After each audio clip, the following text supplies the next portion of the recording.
Cooch Behar MJN medical college ও হাসপাতালে পরিদর্শনে গেলেন রোগী কল্যাণ সমিতির চেয়ারম্যান অভিজিৎ দে ভৌমিক। বিভিন্ন দপ্তর ঘুরে দেখলেন। এই বিষয়ে অভিজিৎ দে ভৌমিক কি বললেন শুনে নেব।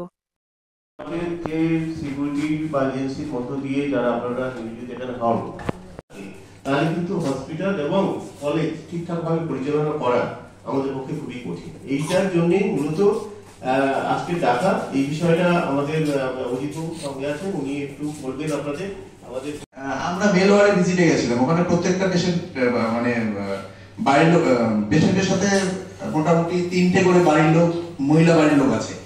তো এই ব্যাপারে দেবভূমি মহাশয় আর হচ্ছে টাউনবাবু আছে, এনএস ম্যাডাম আছে, ডেপুটি সুপার আছে, সবাই আছেন আর কি।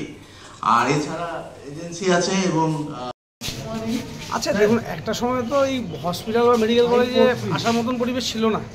এখন তো তবু সুন্দর হেঁটে সব কিছু সব পেশেন্টের কাছে যাওয়া যাচ্ছে এবং চিকিৎসা দেওয়ার যথেষ্ট সুন্দর পরিকাঠামো আছে। যেটুকু পরিচ্ছন্নতার অভাব আছে সেটা আমরাই নষ্ট করছি, আমরাই ক্লিনলিনেসটাকে একটা চ্যালেঞ্জের মধ্যে ফেলে দিচ্ছি। কারণ পরিষ্কার করবে 10 জন আর নোংরা করবো 1000 জন, সেক্ষেত্রে আর ঘাটতি হবে। প্রত্যেককে সচেতন হতে হবে, মানে বাড়ির রান্নাঘরের চেয়েও হাসপাতালটাকে বেশি পরিষ্কার আমাদের এসে রাখতে হবে। কারণ তাহলে মানুষ এখানে সুষ্ঠু পরিষেবার জন্য আসে, ভালো রোগের এখান থেকে চিকিৎসা করতে এসে নতুন রোগ যাতে নিয়ে না যায়, তাই জন্য আমাদেরকে ঠিক রাখতে হবে। তাহলে আরেকটা জিনিস দেখা গেল যে শীতের মধ্যে বাইরের বারান্দায় হচ্ছে রুগীরা খুব কষ্ট করে থাকছে।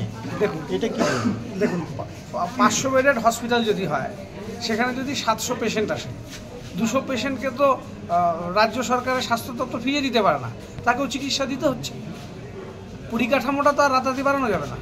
এখানে 500 পেশেন্টকে ভর্তি করা যেতে পারে, সেখানে 700 জনকে ট্রিটমেন্ট যদি দিতে হয়, এই ধরনের পরিস্থিতি তৈরি হয় এবং সেটা সকলে অ্যাকসেপ্ট করেই করেন। তবু যতটা প্রোভাইড করা যায় ভেতরে ইন রুম ট্রিটমেন্ট যাওয়ার চেষ্টা করে না। ভিজিট আমাদের আজকের একটা মিটিং আছে, তো আমাদের মাননীয় সদস্য আজকে সেই সময় দিয়েছেন। তো আমরা সেই কারণে একসঙ্গে, উনি যেহেতু প্রথম সদস্য হিসেবে আমাদের এর আগে হাসপাতালে এমনিতেই তো এসছেন, কিন্তু একজন মেম্বার হিসেবে রোগী কল্যাণ সমিতির উনি আজকে প্রথম এলেন এখানে। ফলে ওনাকে আমরা একটু জাস্ট সুপারফিশিয়াল একটু ভিজিট করালাম ওনাকে দিয়ে। এবং এখানে যে প্রবলেমটা আপনারা দেখতে পাচ্ছেন, একটু পরিষ্কার পরিচ্ছন্নতা কিন্তু এমনি ভিতরে পরিষ্কার আগের থেকে অনেক বেটার হয়েছে, কিন্তু বাইরে আমাদের কিছু আবর্জনা আছে, সেটা আমাদের অন টাইম এটাকে ড্রাইভ দিয়ে এটাকে ঠিক করতে হবে। আমি আশা করছি উইদিন 1 মান্থ আপনারা হাসপাতালের চেহারাটা অনেকটা পরিবর্তন দেখতে পাবেন।